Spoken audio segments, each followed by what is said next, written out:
এই সময়ে 3 গুণ বেশি বরাদ্দ হয়েছে পশ্চিমবাংলার জন্য। এই দাবি বলছেন যে 13,955 কোটি টাকা বরাদ্দ হয়েছে বাংলা। কেন্দ্রীয় রেলমন্ত্রী বাংলা নিয়ে বাংলার মানুষকে বিভ্রান্ত করতে চেয়েছেন, রেল নিয়ে বাংলার মানুষকে বিভ্রান্ত করতে চেয়েছেন। পয়েন্ট নাম্বার 1, তখনকার থেকে এখনকার টাকার দামের যা হাল বিজেপি করেছে, তাহলে এই বেশি কমের আনুপাতিক বিষয়টা সেইভাবে বিবেচনা করা উচিত। নাম্বার 2, কাগজে কলমে তারা দেখাচ্ছেন কিন্তু এফেক্টিভলি তারা সেই টাকাগুলো দেন না, বা আর্থিক বছর শেষের সময় এমন সময় কিছু টাকা রিলিজ করার চেষ্টা করেন যাতে কার্যত সেই প্রজেক্টে কোনো কাজে লাগে না, শুধু রাজনীতি করার জন্য সেটা দেওয়া হয়। 3, মমতা বন্দ্যোপাধ্যায় রেলমন্ত্রী থাকাকালীন যতগুলি প্রজেক্ট এফেক্টিভলি দিয়েছিলেন, যতগুলি নতুন ট্রেন, যতগুলি স্টেশন আধুনিকীকরণ, যতগুলি ফ্যাক্টরি, যতগুলি নতুন লাইন, তার কিছুই তো আজকের কেন্দ্রীয় সরকার আজকের বাজেটে বাংলার জন্য সেগুলো নেই। তো সুতরাং আজকে উনি যে কথাগুলো বলতে চাইছেন এগুলো বাংলার মানুষকে শুধু বিভ্রান্ত করা। রেলমন্ত্রী হিসেবে নজিরবিহীনভাবে বাংলার রেল যোগাযোগ এবং রেল সাম্রাজ্যের উন্নতি করে গিয়েছেন মমতা বন্দ্যোপাধ্যায়। মমতা বন্দ্যোপাধ্যায় যে প্রজেক্টগুলো করে গেছিলেন সেগুলোকে ড্রাই করে দিয়েছে এই এনডিএ সরকার, ড্রাই করে দিয়েছে। সেই প্রজেক্টগুলোকে ঠিকমতো করে টাকা দেয়নি, সেই প্রজেক্টগুলোকে সময় মতো ফান্ডিং করেনি। এখন সেই জায়গায় তারা যে কথাগুলো এখন বলছেন যে রাজ্য সহযোগিতা অমুক, যে জায়গায় সহযোগিতা সেই সব জায়গায় হচ্ছে। মমতা বন্দ্যোপাধ্যায় সুদূর উত্তরবঙ্গের প্রান্ত থেকে দক্ষিণবঙ্গের দীঘা পর্যন্ত ট্রেনে জুড়ে দিচ্ছেন। ভারতবর্ষের বিভিন্ন প্রান্তকে পশ্চিমবঙ্গের সঙ্গে আরও ট্রেন বাড়িয়েছেন, নতুন ট্রেন করেছেন, নতুন রুট করেছেন, নতুন কারখানা করেছেন। তো আজকে কি দিলেন? প্রাপ্তি শূন্য।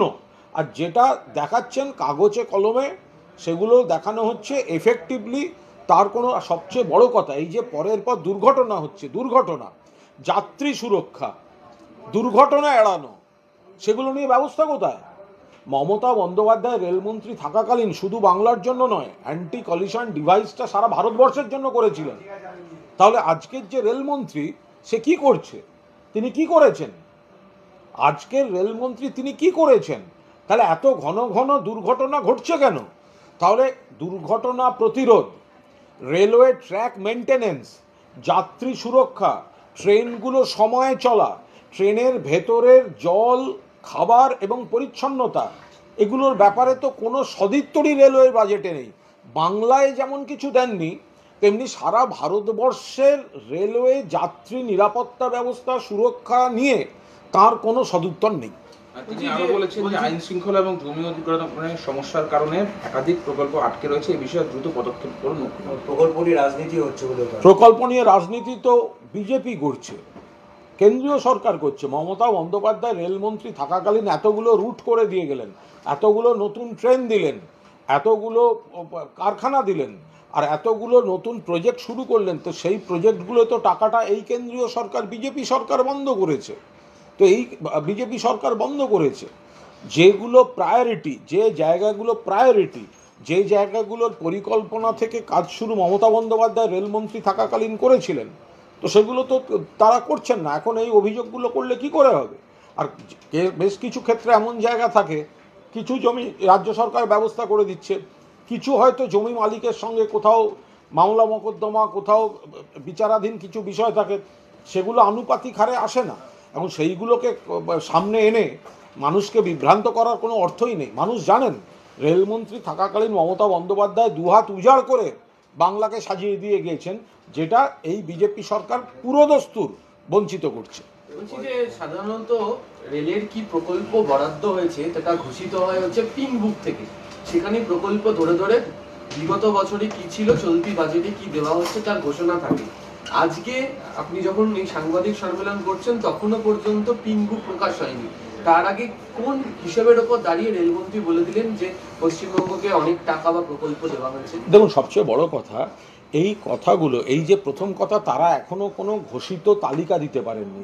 বাংলাকে কত দেয়া হয়েছে, কি কি প্রজেক্টে দেয়া হয়েছে, কোন প্রজেক্টের কোন খাতে কত দেয়া হয়েছে, এর বিস্তারিত আমি যখন আপনাদের সঙ্গে কথা বলছি তখনও পর্যন্ত এই কেন্দ্রীয় সরকার রেল দপ্তর সেটা দিতে পারেননি। দুই, যদি বা কোথাও কিছু এর পরেও দিতে যান, ওরা কাগজে কলমে যেটা লিখে দেন এফেক্টিভলি তো সেইগুলো এসে রেল প্রজেক্টে পৌঁছয় না। এইখানেই তো প্রবলেম। রেলে এত শূন্য পদ, এতগুলো লেভেল ক্রসিং আনগার্ডেড, রেলের যাত্রী সুরক্ষা, রেলের নিজস্ব তথ্য প্রযুক্তি দিয়ে সুরক্ষা ব্যবস্থা যেটা মমতা বন্দ্যোপাধ্যায় করে গেছিলেন, অ্যান্টি কলিশন ডিভাইস, এ তো পরপর দেশে রেল দুর্ঘটনা ঘটে যাচ্ছে। পশ্চিমবঙ্গের বুকেও কতগুলো ঘটে গেল। তো রেল করছেটা কি? তারা নির্দিষ্ট কোন প্রকল্পে বাংলাকে কটা ট্রেন দিল, বাংলাকে কোন প্রজেক্টে কত টাকা দিল, বাংলাকে কটা নতুন রুট দিল, বাংলাকে কটা নতুন লাইন, ক কিলোমিটার নতুন লাইন দিল, কোন প্রজেক্টে কত টাকা দিল, সুরক্ষার জন্য কত বরাদ্দ করলো, এগুলো তো কিছুই এখনো পাওয়া গেল না। শুধু হাওয়ায় কথা বলে যাচ্ছেন মানুষকে বিভ্রান্ত করতে। অযোধ্যাতে একদম দলিত তরুণীকে নির্মমভাবে অত্যাচার করে, ধর্ষণ করে খুন করা হয়েছে এবং সেখানকার এমপি তিনি সাংবাদিক বৈঠকে বলতে গিয়ে কান্নায় ভেঙে পড়ছেন। এরকম একটা ঘটনা অযোধ্যায় ভয়ঙ্কর ঘটনা ঘটেছে। আমরা তো বারবার বলছি, এই নারী নির্যাতন, ধর্ষণ, খুন এগুলো ঘৃণ্য অপরাধ। পশ্চিমবঙ্গে সিপিএমের জমানায় এগুলো অনেক বেশি ঘটতো, বিজেপি শাসিত রাজ্যগুলোতে অনেক বেশি ঘটে।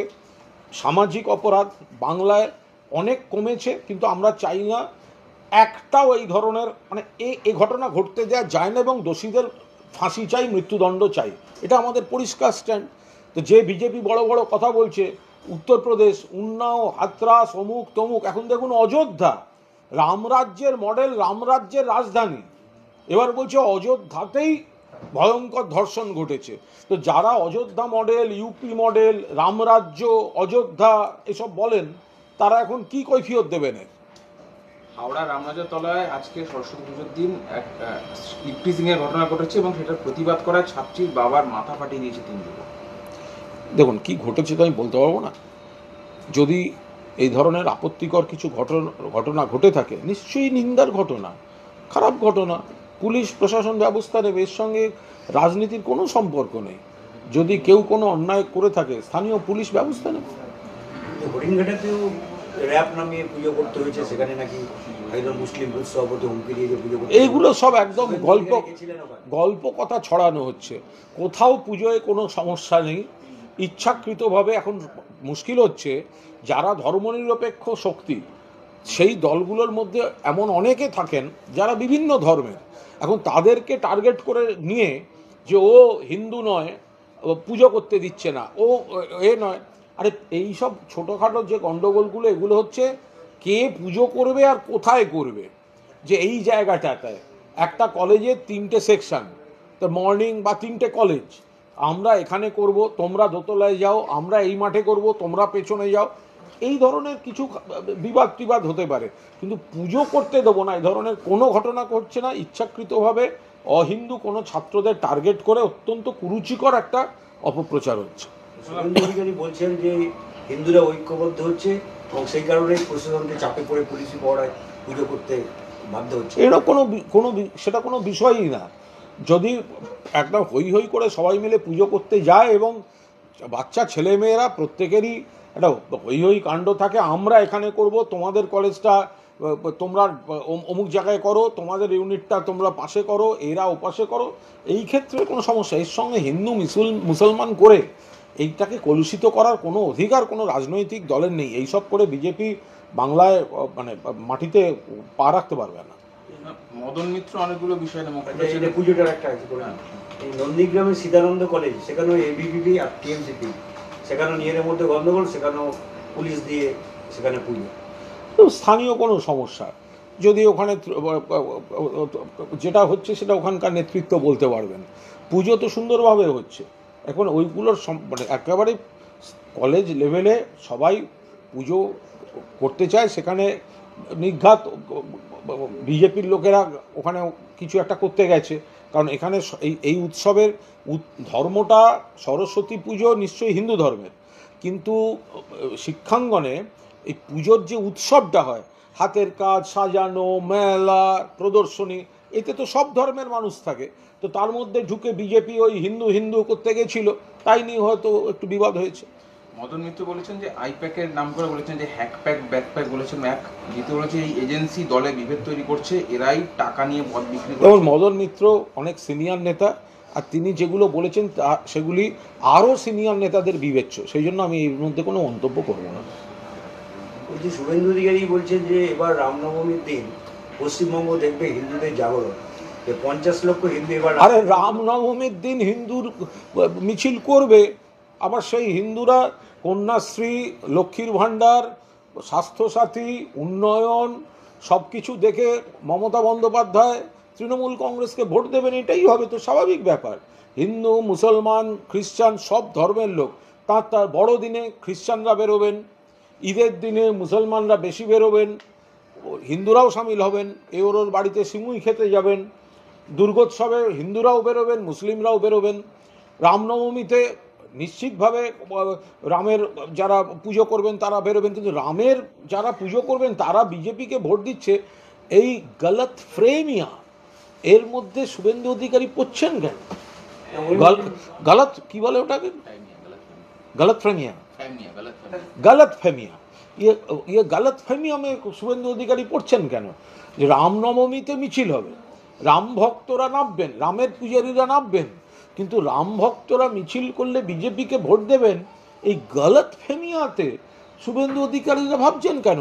মিছিল হবে, সব হবে, ভোটটা বিজেপিতে হবে না, ভোটটা তারপরে স্বাস্থ্যসাথী, লক্ষ্মীর ভাণ্ডার থেকে শুরু করে সমস্ত কটা উন্নয়ন পেয়ে ভোটটা কিন্তু তৃণমূল কংগ্রেসের কাছে আসবে।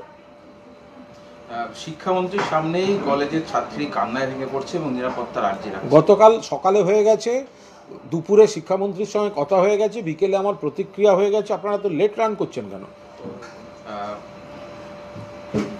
সাবিত্রী মিত্র জেলার নেতাদের উপর ভরসা না করে এগুলো সব এবার পরশু, এগিয়ে আসুন, পেছন দিকে যাবেন না। আচ্ছা, লোকসভায় মোদী সরকারের সমালোচনা করতে গিয়ে মনমোহন সিং সরকারের সমালোচনা করে বসলেন রাহুল, বলছে কর্মসংস্থান ও বেকারত্ব দূর করতে মনমোহন সরকারও ব্যর্থ। দেখুন, ডক্টর মনমোহন সিং অত্যন্ত একটা ইতিবাচক মন নিয়ে সরকার চালিয়েছিলেন এবং বেশ কিছু ক্ষেত্রে দেখা গেছে যে কর্মসংস্থান বৃদ্ধি থেকে শুরু করে তিনি অনেক ইতিবাচক তাঁর সরকার কিন্তু কাজ করেছে। ফলে নরেন্দ্র মোদীর সরকারকে আক্রমণ করা, তার সঙ্গে একেবারে এক আসনে বসিয়ে মনমোহন সিং সরকারকে আক্রমণটা কোনো অবস্থাতেই সমর্থনযোগ্য নয়। নরেন্দ্র মোদীর সরকার সম্পূর্ণভাবে ব্যর্থ। 14 সালে বলেছিলেন বছরে 2 কোটি করে চাকরি, তো সেই অনুযায়ী তো আজকে 22 কোটি 24 কোটি চাকরি হয়ে যাওয়ার কথা, উল্টে আরও লোক কর্মচ্যুত হয়েছে। আর অন্যদিকে ডক্টর মনমোহন সিং 100 দিনের কাজ থেকে শুরু করে একের পর এক প্রজেক্ট এমনভাবে করেছিলেন যাতে মানুষের কর্মসংস্থান হয়। ফলে এগুলো একসঙ্গে এক বাক্যে এক বন্ধনীতে নরেন্দ্র মোদী এবং ডক্টর মনমোহন সিংয়ের সরকারের সমালোচনাটা বোধহয় ঠিক নয়। কুম্ভে এখনো অব্যবস্থা চলছে, ডেথ সার্টিফিকেট কাউকে দেওয়া হচ্ছে না, পরিবারগুলো কুম্ভে চরম অব্যবস্থা চলছে, ডেথ সার্টিফিকেট হচ্ছে না, পোস্টমর্টম হয়নি, ফলে যাদের পরিবার তাদের সদস্যদের হারিয়েছে তাদের তারপরের আইনি সমস্যাগুলো, প্রক্রিয়াগত সমস্যাগুলোতে আরও নাজেহাল হতে হচ্ছে। ফলে ওখানে যোগী সরকার, যাদের পেছনে কয়েক হাজার কোটি টাকা দিয়ে সাহায্য করেছে কেন্দ্রীয় সরকার, তারা কিন্তু একেবারেই মানুষের সঙ্গে ঠিক ব্যবহার করছেন না। দেখা যায় যে ঘটনা ধামাচাপা দিবে বিভিন্ন ঘটনাস্থল, মোদী আর যোগীর বড় বড় প্ল্যাকার্ড, পোস্টার, যে সমস্ত জায়গাগুলোয় এই ভয়ঙ্কর ঘটনা ঘটেছে, পদপিষ্ট হয়ে এত মৃত্যু, সঠিক তথ্য এখনও জানা গেল না, সঠিক মৃত, আহত, নিখোঁজ তথ্য জানা যাচ্ছে না। মাঝখানে খবর এলো আরও কয়েকটা জায়গায়, একাধিক জায়গায় পদপিষ্ট হওয়ার ঘটনা ঘটেছে এবং সেগুলো ধামাচাপা দিয়ে দেওয়া হয়েছে। এখন খবর আসছে বিরাট বিরাট সব নরেন্দ্র মোদী আর যোগী আদিত্যনাথের ছবি, প্ল্যাকার্ড দিয়ে এই সব জায়গাগুলোকে এমনভাবে কভার করে দেওয়া হচ্ছে যে আর বাইরে থেকে কি ঘটেছিল সেগুলো সেভাবে বোঝা যাচ্ছে না। বড় বড় জেসিবি দিয়ে বা বিভিন্ন সমস্ত জিনিসপত্র দিয়ে যেসব ধ্বংসস্তূপ তুলে নিয়ে গেছে সেগুলোতে কি ছিল, দেহ ছিল কি ছিল না, কি ছিল, সেগুলোরও কোনো সঠিক কোনো তথ্য পাওয়া যাচ্ছে না। ফলে এখনও বহু অসঙ্গতি এবং অব্যবস্থার খবর আসছে। ফারাক্কার স্কুলে যে শিক্ষকরা মারামারি করছেন, হেডমাস্টারের পা ভেঙে নেওয়া হচ্ছে, শিক্ষকরাই পা ভেঙে দিচ্ছেন, এই যে ঘটনা, এগুলো তো খুব একটা দেখা যায় না না, এগুলো তো বহু যুগ যুগ ধরে চলে আসছে, যুগ যুগ ধরে চলে আসছে। বহু জায়গায় স্কুলে আপনারা দেখবেন এসব শিক্ষকদের মধ্যে গণ্ডগোল, প্রধান শিক্ষক বা অধ্যক্ষ তাদেরকে নিয়ে আপত্তি, বিক্ষোভ, হাতাহাতি বহু ঘটেছে। এখন সেগুলো কার্যত দেখাই যায় না। এখন কোনো জায়গায় ব্যতিক্রম কিছু হলে সেটাকে বড় করে দেখানো হচ্ছে। সিপিএম জমানায় ভুরি ভুরি হয়েছে, অন্য রাজ্যে তো হামেশা হয়, এরকম পরপর ঘটনা ঘটছে, এগুলো কাম্য নয়। শিক্ষক বা অধ্যাপকরা এই ধরনের বিষয়ে জড়িয়ে পড়লে সেটা ঠিক নয়। এখন এই জমানায় এসব দেখাই যায় না। কোনো জায়গায় একটা সামাজিক কারণ, একটা প্রতিষ্ঠানের ভেতরের ইকুয়েশন, এর সঙ্গে রাজনীতি জড়ানো ঠিক না। ওকে, থ্যাংক ইউ।